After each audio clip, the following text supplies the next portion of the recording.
나른한 오후 커피 한 잔에 담긴 향긋한 역사를 풀어드립니다. 커피로 맛보는 역사, 커피 인문학자 이기상 교수님과 함께합니다. 어서 오세요. 네, 안녕하세요. 네, 휴가철이라 여행 가시는 분들 많던데요. 여행지 가면은 저도 그 지역에 좀 유명한 카페들을 꼭 가게 돼요. 네, 혹시 교수님도 뭐 여행지에서 만난 카페 중에 인생 카페 있으실까요? 예, 물론 있습니다. 뭐 지난해 봄에 그런 게 1년 좀 지났어요. 제가 남유럽 카페 투어를 기획을 해서 다녀왔는데요. 네. 첫 방문지는 지금 그 올림픽 열기로 뜨거운 프랑스 파리였습니다. 뭐 파리에는 이 커피인들이라면 꼭 방문해야 하는 거의 성지와 같은 카페가 하나 있습니다. 네. 예, 르 프로코프라는 곳인데요. 1686년 그러니까 우리나라 숙종 12년에 문을 열었으니까 338년 된 카페죠. 그런데 지금도 영업을 하고 있습니다. 이곳에서 이제 커피를 마시는 인물로는 마리 앙뚜아네트, 뭐 빅토르 위고, 벤자민 프랭클린, 볼테르, 발자크, 디드로, 루소, 뭐 몽테스큐에 일일이 거론할 수 없을 정도로 유명한 분들이 많습니다. 네. 이 작가였던 볼테르나 발자크는 이곳에 하루 종일 앉아서 하루에 혼자 40-50잔 정도의 커피를 마신 것으로 유명하거든요. 뭐 근데 약간은 진상손님이었을 것 같다는 생각이 들어요. 예, 이 군인이었던 나폴레옹도 이곳을 자주 이용했고 커피를 마셨는데요. 예, 먹튀로 유명합니다. 그러니까 나폴레옹이 커피를 마시고 돈을 내지 않고 갔다는 얘기예요? 그렇죠. 예, 그런 얘기가 지금 전해져 오고 있는데요. 예, 그냥 간 건 아니고 자기가 쓰던 군인 모자를 맡겨놓고 갔는데 230년이 지난 지금까지도 찾아가지 않고 있습니다. 그래서 이 카페 1층에서 2층으로 오르다 보면 중간에 그 모자가 지금도 주인을 기다리고 있습니다. 그리고 2층에 올라가면 마리 앙뚜아네트가 주로 이용하던 방도 있고요. 이 카페에 얽힌 이런저런 이야기 때문에 많은 관광객으로 붐비는 곳인데요. 이 카페에서 가장 인기 있는 메뉴가 따로 있습니다. 혹시 뭐 짐작할 만한 게 있을까요? 유럽에서는 무조건 에스프레소 아니에요? 그렇죠. 그런데 정답은 아닙니다. 그래요? 예, 르 프로코프 카페에서 가장 유명한 메뉴는 프랑스 가정식 요리 중 하나인 송아지 머리고기 그리고 거위나 오리 간으로 만든 유명한 푸아그라 스테이크입니다. 커피가 아니네요. 네, 커피가 아니죠. 왜냐하면 유럽 대부분 지역에서 이 카페라는 간판이 붙은 곳은 커피를 마시는 곳이 아니라 레스토랑입니다. 음식이 주고 커피는 디저트 정도죠. 그러니까 카페에 가서 커피만 마시는 것은 환영받는 일이 아닌데 이 볼테르나 발자크 같은 작가들이 음식을 파는 레스토랑에 하루 종일 앉아서 커피를 마신 것은 확실히 좀 에티켓에서는 벗어난 일이 아니었을까 생각합니다. 네. 뭐 저도 이곳에서 음식을 주문해서 먹고 디저트로 커피를 마셨습니다. 물론 이제 에스프레소가 나왔는데요. 뭔가 마셔보니까 꽤 익숙한 맛이었습니다. 이곳에서 제공하는 커피는 어떤 커피였기에 제 입이 그 맛을 알아봤을까요? 뭐 한국식 믹스 커피는 아니었을 것 같고요. 네, 아니죠. 혹시 뭐 세계 어디에나 있는 스타벅스 커피? 예, 둘 다 아닙니다. 아니에요. 예. 이탈리아 커피, 그 라바짜라는 유명한 라바짜 네. 커피였습니다. 뭔가 익숙한 맛이라서 혹시 라바짜 커피 원두를 쓰냐고 제가 직원한테 물어봤더니 와. 귀에 대고 맞아요 하면서 표시를 하더군요. 이 프랑스에서 마시는 커피 중 가장 많은 게 이탈리아 라바짜 커피라는 것은 뭐 이후에 이제 제가 프랑스 일정을 소화하면서 너무 쉽게 알 수 있었습니다. 가는 곳마다 라바짜였습니다. 이 카페에서 제공하는 후식 커피 그리고 관광지 어디에나 있는 자판기 커피 대부분이 라바짜 커피였습니다. 그래서 어디 가나 비슷한 맛의 커피를 마시게 되죠. 이 르 프로코프는 현재 남아있는 세계에서 가장 오래된 그리고 규모도 꽤 큰 카페인데요. 이런 곳에서도 커피 생두를 직접 구입해서 직접 로스팅을 하지 않는다는 거죠. 네. 뭐 이에 비하면 사실 우리나라에서는 직접 생두를 구입해서 로스팅을 하는 카페가 많아도 정말 너무 많습니다. 그래서 커피의 향과 맛도 이 카페마다 다양한 게 우리나라 커피의 특징이고 장점이기도 하죠. 네. 파리 말고 어디 가셨어요? 예, 프랑스 뭐 남부의 리옹, 아비뇽, 뭐 마르세유, 니스, 깐느 그리고 모나코에서도 커피를 마셨는데 맛은 정말 똑같았습니다. 그리고 커피의 나라 이탈리아 북부를 방문을 했습니다. 토리노라고 동계 올림픽이 네. 열렸던 도시고요. 이탈리아를 대표하는 커피 브랜드 바로 라바짜가 탄생한 도시로 유명합니다. 이 에스프레소 기계를 처음 개발해서 특허를 받은 안젤로 모리온도라는 사람도 이 토리노 출신이니까 에스프레소의 고향도 역시 토리노이기도 하죠. 이 라바짜 본사에 있는 커피 박물관에서 마신 그 에스프레소는 뭐 정말 훌륭했습니다. 그런데 토리노에서는 이탈리아인들이 자랑스럽게 생각하는 메뉴인 비체리닐이라는 커피 음료도 탄생을 했는데요. 이 비체리는 에스프레소에 초콜릿과 우유를 넣어 만든 약간 달달한 음료입니다. 네. 이탈리아인들이라고 해서 모두 에스프레소만 마시는 것은 아니고요. 토리노 주변에서는 이 초콜릿 단맛이 느껴지는 이 비첼린도 꽤 인기가 있습니다. 이 비체린이라는 메뉴를 개발한 것은 1763년에 문을 연 카페 비체린인데요. 아직도 영업을 역시 하고 있습니다. 네. 30분 이상 대기를 해서 비체린을 가서 마셔봤는데요. 사실 추천할 만한 커피는 아니었습니다. 왜요? 뭐 정체성이 좀 불분명한 커피였습니다. 이탈리아에서도 이 카페는 음식점이고 커피만을 마시려면 바르라는 곳을 이용해야 한다는 것은 우리가 꼭 기억해야 하는데요. 이 바르는 골목 안쪽에 주로 있습니다. 아직도 1유로 내지는 1.5유로 정도, 그러니까 우리 돈으로 1,500원 정도니까 정말 커피 한 잔 값으로는 싸죠. 커피 값이 왜 이탈리아에서 이렇게 저렴할까요? 그러게요. 이탈리아도 커피 생두는 전량 수입할 텐데요. 네네. 왜 그렇게 싼 걸까요? 전반적으로 뭐 물가가 엄청 싼 국가도 아니잖아요. 그렇죠. 이탈리아 물가도 꽤 비싸죠. 네. 우리가 아는 뭐 가방, 옷, 자동차 등 명품이 뭐 엄청 많은 나라고요. 그런데 이탈리아 바르에서 마시는 커피가 싼 이유는 첫 번째는 원료가 싸기 때문입니다. 우리나라 카페에서 사용하는 원두는 아라비카라는 고급 원두인데요. 이탈리아에서는 로부스타라는 조금 저렴한 인스턴트 커피용으로 많이 쓰이는 원두를 80% 정도나 넣어서 에스프레소를 만들거든요. 게다가 바르는 우리나라 카페처럼 실내 시설에 큰 투자를 하지도 않습니다. 뭐 좌석도 거의 없죠. 네. 서서 주문하고 서서 마시는 식이죠. 뭐 요즘 우리나라에도 이 이탈리아식 에스프레소 바가 여기저기 많이 생겼는데요. 분위기는 비슷한데 음식 가격은 이탈리아보다 한 2배 내지 3배 정도 비쌉니다.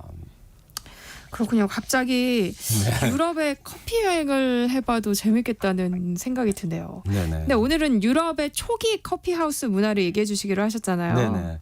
네, 유럽에 이제 커피하우스가 처음 등장한 런던의 커피하우스 얘기를 좀 하려고 하는데요. 사실 유럽 어디에 언제 첫 커피하우스가 등장했는지에 관해서는 뭐 일치된 의견이 없습니다. 뭐 세르비아, 헝가리, 이탈리아, 몰타 등 나라마다 이제 자기 나라가 최초라고 주장을 하고 있습니다. 물론 이제 우리나라에서 벌어지고 있는 그 음식점, 뭐 원전 논쟁처럼 그렇게 뭐 뜨겁지는 않습니다. 문제는 기록이죠. 기록이 전하는 유럽 최초의 커피 하우스는 이런 나라들이 아닌 다른 나라인데요. 그러니까 커피가 이슬람을 통해서 유럽에 들어갔잖아요. 네네. 그러니까 이슬람권에서 좀 가까운 이탈리아 아니에요? 네네, 상식적으로는 그럴 것 같은데요. 커피를 처음 마셨다는 기록도, 그리고 커피 하우스가 처음 문을 열었다는 기록도 모두 이탈리아가 아니라 잉글랜드, 즉 영국 사람들이 네. 남겼습니다. 기록을. 영국은 이슬람권에서 가장 먼 지역이고 섬나라라서 커피 전례가 가장 늦지 않았을까? 실제로 그랬거든요. 그런데 기록을 남긴 것은 영국이 가장 앞섰습니다. 왜냐하면 이슬람권과 교류가 잦았던 이탈리아나 독일, 프랑스 등에서는 이교도의 음료, 사탄의 음료인 커피를 공개적으로 마시거나 아니면 커피를 마셔보았다는 기록을 남기기가 어려웠거든요. 네. 이교도의 음료를 마시고 어떤 효과를 봤다고 얘기하는 순간 마녀로 몰릴 위험이 굉장히 컸기 때문입니다. 유럽에서 마녀 사냥 광풍이 몰아친 1570년에서 1630년 사이가 바로 이제 커피가 유럽으로 전해진 시기거든요. 네. 그런데 영국은 상대적으로 유럽에서 마녀 사냥 광풍이 조금 약했던 지역입니다. 그래서 커피를 마신 유럽인 최초의 기록을 남긴 것도 영국 사람이었고, 이 커피 하우스가 최초로 문을 열었다는 기록을 남긴 것도 영국 사람들이었습니다. 이 커피가 유럽에 전파된 이야기는 다음 시간에 좀 전해드리려고 합니다. 오늘은 유럽 최초의 커피 하우스 탄생 이야기, 그리고 이 커피 하우스에서 지켜야 했던 재미있는 규칙을 소개해드리겠습니다.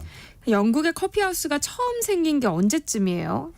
기록에 의하면 1652년이었습니다.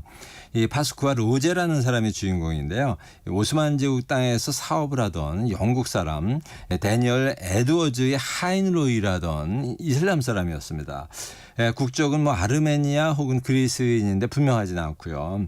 주인 에드워즈의 커피를 준비하는 것이 로제의 주요한 업무였죠.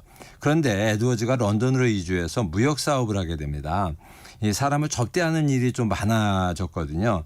그래서 아예 로제를 데려다가 커피하우스를 차리게 했던 겁니다. 이 커피하우스에서 사업상 만나야 하는 고객 접대도 하고 또 커피를 팔았던 거죠. 이게 1652년입니다. 이 로제가 유럽 최초의 커피하우스를 열었던 건물에는 현재 그것을 알리는 동판이 붙어 있습니다. 꽤 역사적인 건물이죠. 그런데 그 건물이 지금 무슨 용도로 사용되고 있는지 혹시 짐작해 보실래요? 유럽 최초의 카페가 있었던 건물이면은 당연히 카페 아닐까요? 네, 그럴 것 같죠. 네. 그래야 되죠. 그런데 아닙니다. 심지어 스타벅스 같은 게 혹시라도 들어갔나 고 찾아봤더니 맞아요. 아닙니다. 그 유럽 최초의 카페가 있던 건물에는 지금 와인하우스가 있습니다. 와인하우스요? 네네. 우리로서는 이해할 수 없는 일이죠. 카페를 차리면 대단할 것 같은데요. 런던에는 17세기 이전의 역사적 유물이 많이 남아 있어서 이 정도는 보존 가치가 없다고 여기는 것 같습니다. 좀 부럽기도 하고 안타깝기도 하고 좀 그렇습니다. 그럼 유럽 최초의 런던 커피하우스는 장사가 잘 됐어요? 로제가 이 장사 수완은 꽤 있었던 것 같습니다. 이 커피가 각종 염증, 유산, 수종, 통풍, 괴혈병, 우울증 등을 치료하는 데 효과가 있다는 전단지를 만들어서 배포할 정도로 열심히 일한 덕분에 고객이 굉장히 많았다고 해요. 네. 그런데 문제가 생겼습니다. 당시 영국 법에 자유시민이 아닌 외국인, 그것도 하인 신분을 가진 사람이 무역이나 사업을 할 수가 없었습니다. 커피를 수입할 수도 없었던 거죠. 그래서 이제 에드워즈는 자신의 장인의 도제였던 사람을 이 커피하우스의 운영자로 등록하는 방식으로 이제 우회적으로 사업을 지속했던 거죠. 이런 차별이 싫어서인지 로제는 1658년 그러니까 커피하우스를 연 지 6년 만에 런던을 떠났습니다. 로제의 커피하우스 이후 런던에는 커피하우스가 우후죽순처럼 생겨나서 1660년대에 이미 500~600개쯤 있었다고 합니다. 이 당시 인구는 35만 내지 40만 명이었거든요. 지금 런던 인구가 900만 명. 당시 30배인데 스타벅스가 300개 정도 있으니까 커피하우스의 유행이 당시 얼마나 대단한지를 짐작할 수 있는 거죠. 당시 런던에서는 커피하우스를 부르는 재미있는 이름이 있었습니다. 페니 대학이라고 불렀습니다. 페니 대학이요? 그게 뭐예요? 페니는 영국의 화폐 단위죠. 1파운드에 100분의 1이니까 지금으로 치면 20원도 채 안 됩니다. 굉장히 싸죠. 1660년대에 영국 런던의 커피하우스 입장료가 바로 1페니였습니다. 1페니를 내고 들어가서 커피 한 잔을 마시고 커피하우스에서 얻을 수 있는 이런저런 혜택을 누릴 수 있었다고 하거든요. 어떤 혜택이었냐면요. 첫째는 이 비치되어 있는 최신 정보지를 볼 수 있었고요. 둘째는 그 안에서 이루어지는 이런저런 토론에도 참여할 수가 있었습니다. 저명한 교수, 건축가, 선박 제작자, 의사 등이 토론을 주도했으니까 들을만 했겠죠. 그리고 커피하우스에서는 이 러너스라는 흥미로운 사람들이 있었는데요. 단어 뜻 그대로 뛰어다니는 사람들이었습니다. 네. 최신 뉴스가 담긴 인쇄물을 들고 이것저것 커피하우스를 돌아다니면서 뉴스를 전하는 사람을 말하는데요. 그래서 제가 뉴스 외판원이라고 이제 번역을 했습니다.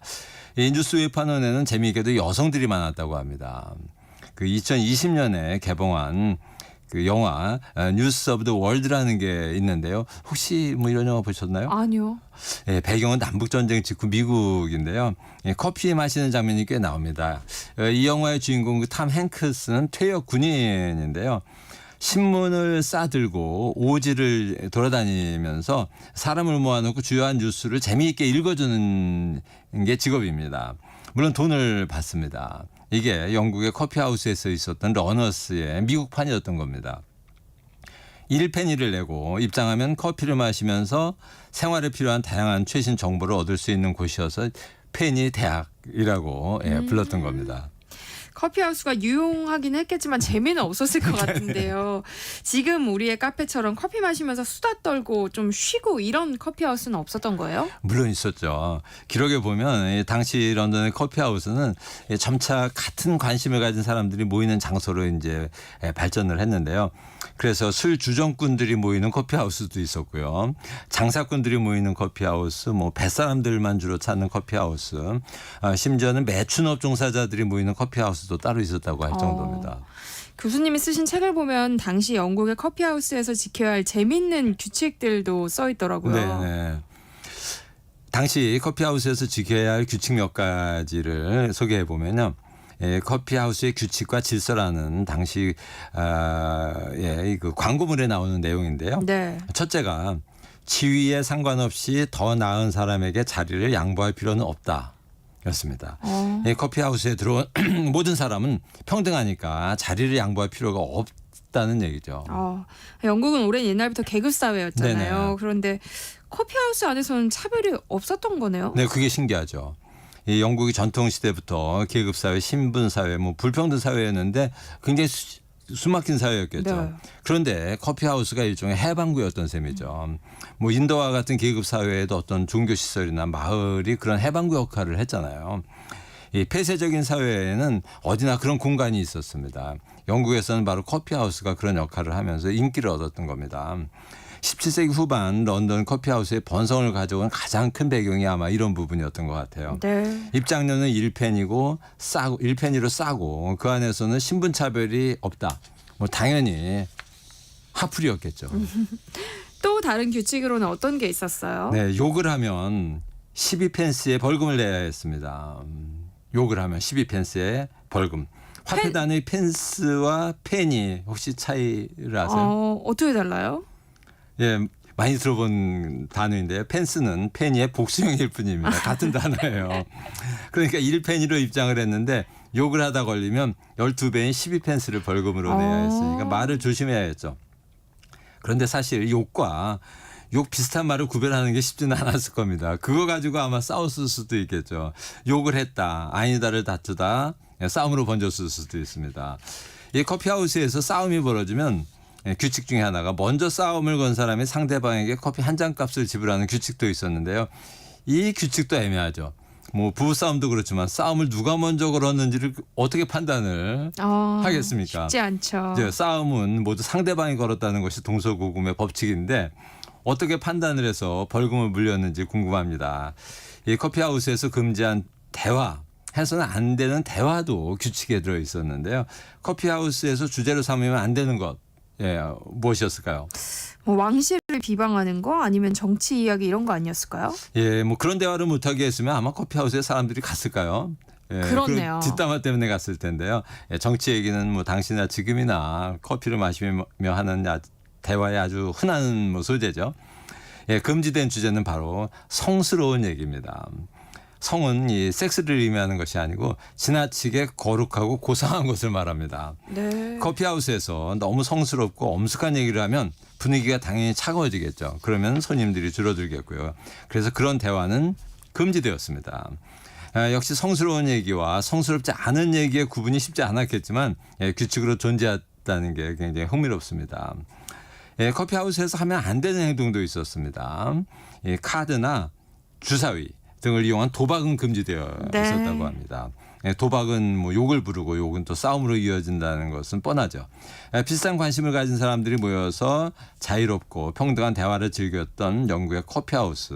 이곳에서 여러 가지 근대적인 직업이나 문화가 생겨났습니다. 그리고 이것이 이제 영국에서 산업혁명이 시작된 배경으로 작용했는데요. 대표적인 것이 보험회사의 등장입니다. 이 뱃사람들이 출입하던 로이드 커피하우스에서 세계 최초의 보험회사 로이드가 탄생한 게 그 예죠. 이 뱃사람들이 커피하우스에 모여서 대화를 하다 보니까 위험한 해운 산업에 뭔가 안전장치가 필요하다는 것을 깨닫게 되면서 보험이라는 아이디어가 생겨난 겁니다. 네. 그게 1688년이었습니다. 조나단 커피하우스에서 인류 최초의 증권회사가 탄생한 것도 1698년 런던이었고요. 경매회사 소더비와 크리스티도 당시 런던 커피하우스에서 시작되었습니다. 아, 진짜 재밌네요. 다음 시간에는 또 어떤 얘기 해주실 건가요? 네, 다음 시간에는 유럽으로 커피가 들어간 몇 가지 루트 과정 그리고 그것에 관련된 에피소드를 전달해 드리도록 하겠습니다. 네, 커피로 맛보는 역사 지금까지 커피 인문학자 이기상 교수님과 함께했습니다. 고맙습니다. 네, 감사합니다.